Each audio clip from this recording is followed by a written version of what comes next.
திசையில 9 புத்திகளை பத்தி பாத்துட்டு இருக்கோம். இப்ப அடுத்தது நம்ம பார்க்க போறது சந்திரன் திசையிலேயே வந்துட்டு குரு புத்தி எப்படி இருக்கு அப்படிங்கறத சார்ட்ட கேட்கலாம். அதுக்கான பரிகாரங்களும் என்னென்ன? சந்திரன் திசையில குரு புத்தி இல்லைங்களா? சந்திரன் திசையில குரு புத்தி பத்தி கேக்குறீங்க. முதல்ல சந்திரன் திசையில குரு புத்தியோட காலம் என்ன அப்படின்னு கேட்டீங்கன்னா 16 மாசம். 16 மாசம் அப்படின்னா ஒரு வருஷம் 4 மாசம். ஒரு வருஷம் 4 மாசம் இருக்கும். இது வந்து ஜாதக ரீதியாவே சந்திரன் திசையில இதனுடைய அமைப்பு. அப்ப என்ன அப்படின்னு கேட்டீங்கன்னா அந்த மாதிரி காலங்கள் அவங்களுக்கு சந்திரன் திசையில குரு புத்தி வரும் காலம் தட்சிணாமூர்த்தி. அதாவது வந்து என்ன அப்படின்னு கேட்டீங்கன்னா ஆலங்குடியில குரு பகவானுடைய ஆலயத்துக்கு போயிட்டு வரணும். ஆமா, அப்படி போக முடியாதவங்க ஊர்லயே ஏதாவது பக்கத்துல தட்சிணாமூர்த்தி கோயில் ஏதாவது இருந்தா கொண்டக்கல்லையில மாலை போட்டு முல்லைப்பூ சாமிக்கு வந்து பண்ணி அதுக்கு உண்டான அவங்க பேர்ல ஒரு அர்ச்சனை பண்ணி அவங்க ஜாதகத்தை கொண்டு போய் சாமியோட பாதத்துல வச்சுட்டு வர. அவங்க சிம்பிளா பண்ணணும். அப்பதான் அந்த குரு பத்தி அவங்களுக்கு வேலை செய்யும். அந்த ஜாதகத்துல அதானே எழுதப்பட்டிருக்குது, அதானே அந்த நடக்குதுன்னு தெரியுது. நம்ம அதை வச்சுதானே நம்ம எடுத்தோம். குரு பகவானுக்கு ரொம்ப முல்லைப்பூ ரொம்ப பிடிக்கும். குரு பகவானுக்கு தட்சிணாமூர்த்திக்கு முல்லைப்பூ ரொம்ப பிடிக்கும். இப்போ ஒவ்வொருத்தருக்கு பாத்தீங்கன்னா இப்போ சிவனுக்குன்னா வில்வ மாலை அப்படி சொல்றாங்கல்ல, அது போல தட்சிணாமூர்த்திக்கு வந்து முல்லைப்பூ தான் ரொம்ப பிடிக்கும். அதனால முல்லைப்பூ வேறொன்னு எடுக்கணும். முல்லைப்பூ செடியில இருந்து ஒரு வேர், அந்த வேரை எடுத்து சுத்தமா தண்ணி ஊற்றி கழுவி மஞ்சள் தொடச்சு இவங்களுக்கு அந்த அதனுடைய குருபுத்தி நடக்கிறதுனால இதை எடுத்து அவங்க தொழில் செய்யற இடத்துல வச்சுட்டாங்கன்னா இதுவே உங்களுக்கு ஒரு மிகப்பெரிய மூலிகை சக்தியான வேர். அதாவது நீங்க சொன்ன மாதிரி இந்த ஒரு வருஷம் 4 மாசத்துக்கு 4 மாசம் இதை செஞ்சிடணும். அந்த தட்சிணாமூர்த்தி கோயிலுக்கு போய் சாமி கும்பிட்டு வந்துட்டு முல்லைப்பூ செடியுடைய வேர் எடுத்து வீட்டுல வைக்கணும். மஞ்சள் பொடி தொடச்சு பொட்டு சந்தனம் வச்சு சாமி கும்பிட்டு வந்தாங்கன்னா அவங்களுக்கு ஃபர்ஸ்ட் கிளாஸா வேலை செய்யும். அதே போல மஞ்சள் கிழங்கு இருக்கு இல்லைங்களா? மஞ்சள் கிழங்கு, அந்த மஞ்சள் கிழங்க மண்ணுல வச்சு நட்ட வச்சு அந்த மஞ்சள் கிழங்குக்கு டெய்லி வந்து போகும்போது தண்ணி ஊத்திட்டு இவர் போகணும்.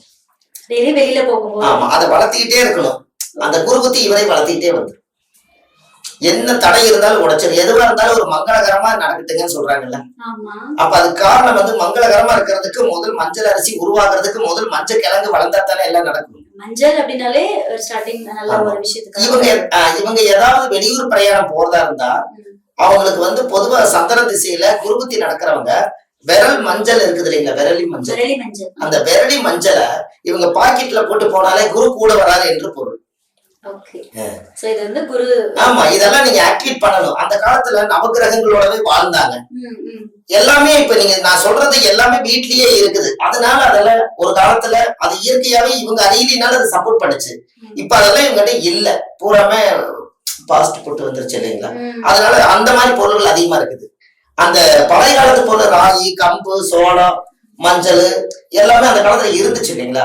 அப்ப அந்த நவகிரகம் அங்கெல்லாம் அது வந்துச்சு, வந்து ஆசீர்வாதம் அடிச்சு. அது இல்லாதனாலதான் நாம இதை சொல்ல வேண்டியது. அதெல்லாம் காலங்காலமா அதுக்கு முன்னாடி முன்னோர்கள் வந்து செஞ்சுட்டு இருந்திருக்காங்க. நாளடைவில் எல்லாமே அப்படியே மறந்துட்டாங்க. அது மறந்ததுனால என்ன ஆகி போச்சுன்னு இப்ப நம்ம ஞாபகப்படுத்துறதுக்காக இப்ப இந்த ஆதிகால பரிகாரத்தை திரும்பி அடுத்த ரவுண்டு வந்திருக்கோம். இதெல்லாம் ஆதிகால பரிகாரம், அந்த கால பரிகாரங்க. அப்ப அந்த விரலி மஞ்சள் சில பேர் கூட கொஞ்சம் பேர் கேள்விப்பட்டிருப்பாங்க, ஒரு சில பேர் தெரியாம இருந்திருப்பாங்க. ஆமாங்கம்மா, கொஞ்சம் கிராமத்துல இருக்கிறவங்களுக்கு எல்லாம் வீட்டுல ஒரு மஞ்சள் கட்டை எப்பவுமே வீட்டுல ஒரு மஞ்சள் கரும்பு இதெல்லாம் இயற்கையாவே இருக்கு, இதெல்லாம் இருக்குங்க. அப்போ கரும்பு வந்து அவங்களுக்கு தெரியாது, என்னமோ கரும்பெல்லாம் விளைச்சல் போட்டுக்கிறேன்னு நினைப்பாங்க. கரும்பு என்பது சுக்கரன், மஞ்சள் என்பது என்ன குரு. அப்ப யாரெல்லாம் வந்து மஞ்சள் வீட்டுல வளர்த்துறாங்களோ அவங்க வீட்டுக்கு குரு பகவான் வாசம் செய்யறாரு. அதான் நம்ம பயன்படுத்துற பொருட்களையே தெய்வீகம் இருக்கும், தெய்வம் இருக்கும்னு சொல்லுவாங்க. அது அவ்வளவு ஒரு சக்தி இருக்குதுங்க. அப்ப என்ன அப்படின்னா விரலி மஞ்சளை போகும்போது கையில் எடுத்துட்டு போனா அந்த காரியம் பரிபூர்ணமா நடக்கும், கண்டிப்பா நடக்கும். அதே போல எல்லாரும் வந்து இப்ப நீங்க குருபுத்தி நடக்கிறவங்களுக்கு மட்டும் ஒரு ஐதீகம். இப்போ நீங்க கல்யாணம் ஆச்சுன்னா குங்குமம் நெத்தியில வைக்கிறீங்கல்ல, நெத்தியில வைக்கிறீங்க, இங்க வைக்கிறீங்கல்ல, வைக்கிறோம். இதே குருபுத்தி நடக்கிறவங்க இந்த இடத்துல அவங்க வச்சாங்கன்னா இது உச்சியில குரு வந்து உட்காந்துக்குவாரு, ஆசீர்வாதம் பண்ணுவாரு. அவங்க அந்த குருபத்தி மொழி வரைக்கும் வச்சுட்டு போலாம். பார்த்தோன்னே கொள்ளுவாங்கல்ல, என்ன மங்களகரமா மஞ்சள் வச்சுக்கிறீங்கல்ல. அப்ப மங்களகரமா குரு பகவான் வந்து உட்கார்ந்துட்டாலே அவங்களுக்கு அந்த நாளே நல்லா இருக்கும். இது வரைக்கும் யாரும் வந்து ஆண் பெண்களுக்கு வந்து குங்குமம் வச்சிருக்காங்க, அவங்க மேரேஜ் ஆயிருக்குதுங்கிறது பொருளா தெரிஞ்சுக்கிட்டாங்க. இவங்க குருபுத்திக்கு வந்து குருவை வந்து நெத்தியில் கொடுத்து வச்சுட்டாங்கன்னா இந்த இடமே வந்து பூரா குரு பகவானுடைய ஆசீர்வாதம். குருன்னா மூளை, அதனாலதான் இங்க வைக்க சொல்றோம். அப்ப அதோட வேலையை தெளிவா செய்யும்.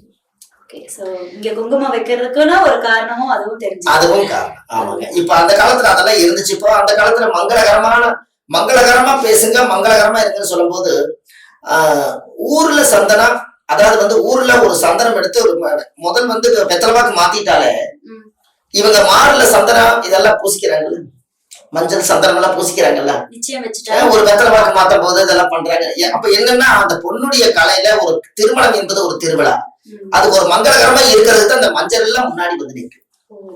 அதெல்லாம் இந்த குருபுத்தி நடக்கிறவங்க இதையெல்லாம் கொஞ்சம் யூஸ் பண்ணலாம். மெயினா விரல் மஞ்சளி கையில வச்சுக்கிறது நல்லது.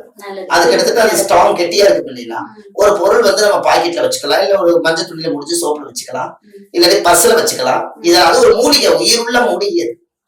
நல்லா கேட்டுக்கோங்க, குரு புத்தி நடக்கிறவங்க விரலி மஞ்சள் எப்பவுமே நீங்க பாக்கெட்ல பார்க்கலாம், கண்டிப்பா பண்ணலாம், நல்லா இருக்கும். வச்சு செய்யுங்க, நீங்க இன்னும் பலன் பெறுவீங்க. நம்பிக்கையோட செஞ்சு பாருங்க, குரு புத்தி இருக்கிறவங்க கண்டிப்பா நல்லா இருப்பாங்க.